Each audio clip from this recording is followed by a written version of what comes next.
पहले तो परमेश्वर का धन्यवाद करता हूँ। आज की सुंदर दिन में हमें सौभाग्य मिला यहाँ मंच में उपस्थित होने का और इतने अच्छे लोगों के साथ और उनकी बातों को सुनने का जो मौका मिला वो हमारे लिए बहुत धन्य होने का एक विचार बता रहा हूँ। Respected Minister for Higher and Technical Education, Government of Uttarakhand, respected Honorable Ambassador of Venezuela, and also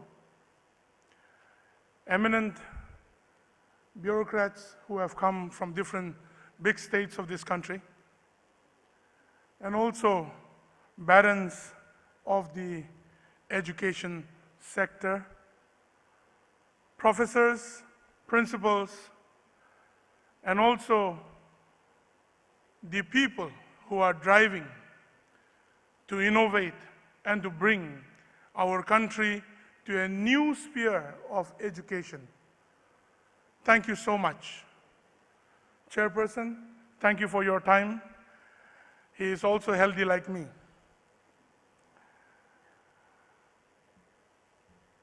I am grateful that on this 12th World Education Summit, I have the privilege to come here to be invited upon from a very tiny state of Nagaland from the northeast part of this country. Thank you very much. I wouldn't take much time because I know time has already elapsed. I would just like to share a few thoughts. And the thoughts is that an educated India can be a strong India. Only an educated India will give us a very strong, dynamic India. My dear friends, I know most of you are from companies and from sectors that develop the educational spheres in different ways. Maybe smart classes, digitalization, uniforms, books, and so on and so forth. But I also bring before you a new thought which we together need to ponder upon. Not only the education ministers of this country, of the different states, not only the barons of the industry of education in different sectors. When we talk about the world, we cannot say that we cannot talk about our country. And when we talk about India, Bharat के विषय में जब हम बात करते हैं, सिर्फ बड़े बड़े राज्यों के बारे में बात नहीं करना चाहिए, हम बहुत छोटे राज्यों के बारे में भी बात करना चाहिए. And we need to put our hearts throughout the country as much as our diversity of our people, of our tradition and our culture exists in this country. So would also be educating our Indian children, educating our countrymen would differ from time, space, places, and sectors. One of the biggest problems that we as a small state face here in Delhi is when policies are made, it is made pan-India. It is made according to what is needed for the whole country. We may be weaker in some sectors, but we may be very strong in some sectors.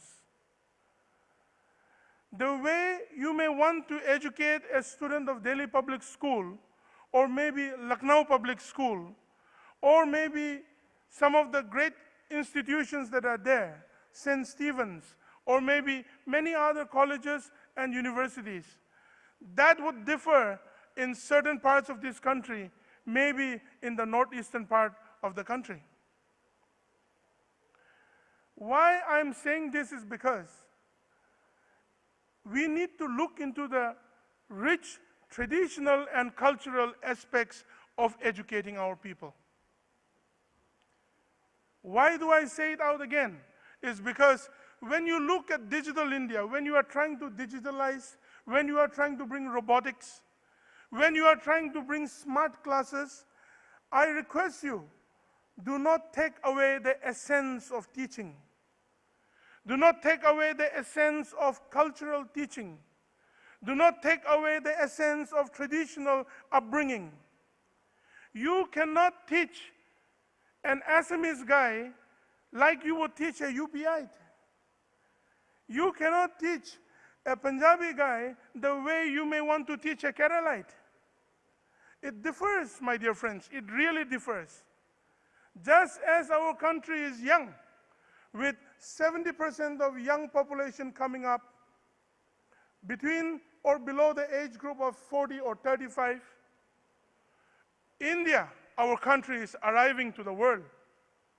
We are a young nation not only in terms of our independence, but we are a young nation in terms of youngsters. And we need to reach out to be an educated India.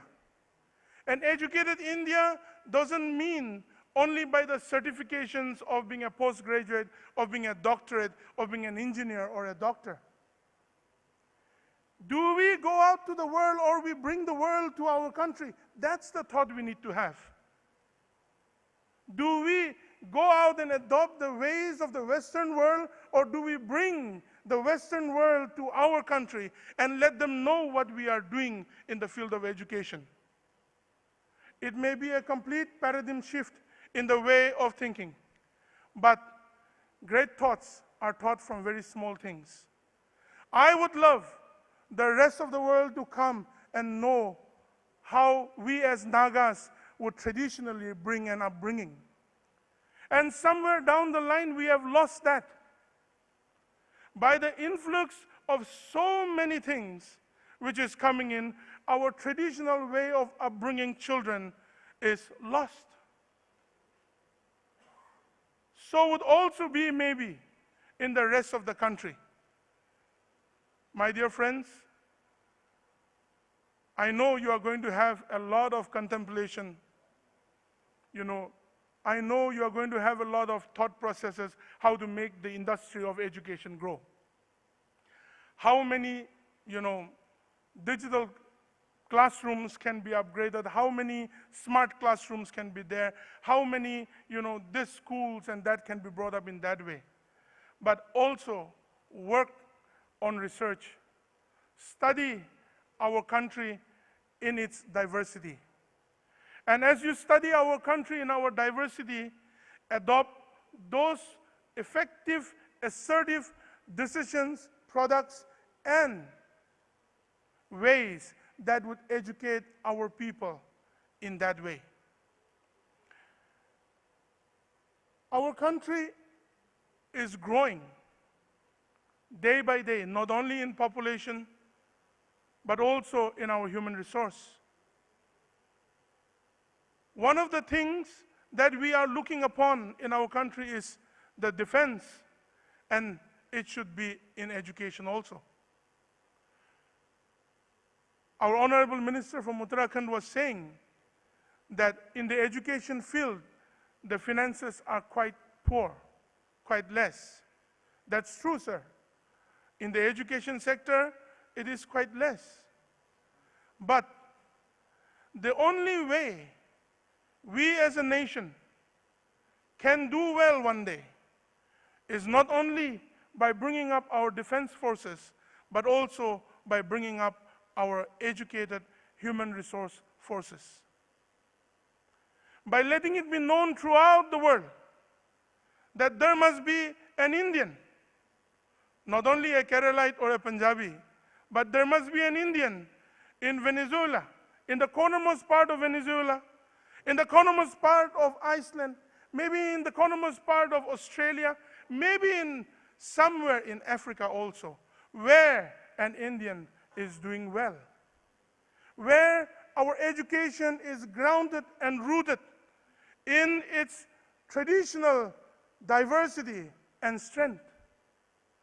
My only fear as a Minister for Education is when we try to bring in so many smart things and smart classes, we should not be losing out on the strength of our traditions and culture, which is actually the real strength for us.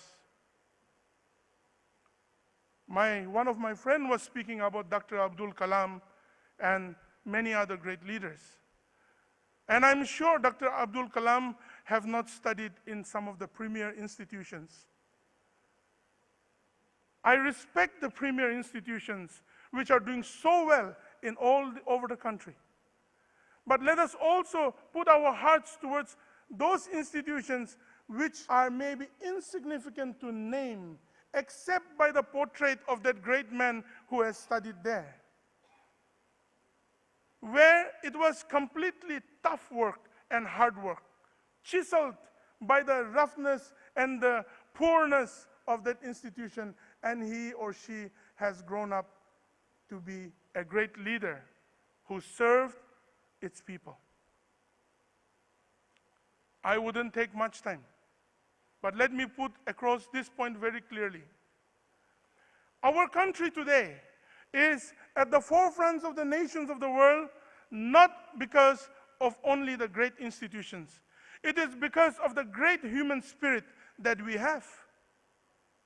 हमारा देश हमारे लोगों के कारण चलते हैं, सिर्फ पैसे के कारण नहीं या बहुत बड़ा बड़ा विश्वविद्यालयों के कारण नहीं, मगर हमारे लोगों के कारण. The human spirit as an Indian, the human spirit to do well, the human spirit in spite of nothingness trying to create something and do something. And I'm sure most of you that are sitting here have also crossed that line and have come here today. May we imbibe that spirit to grow. If we are not emotional in our aspects of work, today's corporates, today's institutions teach us, leave emotions aside, pure business. I tell you, business is important. But the emotion to drive our country, the emotion to contribute to our country is most, and it is the most important. Otherwise, with 1.25 billion population, our country may end in chaos. So today, our gathering may be a few hundred.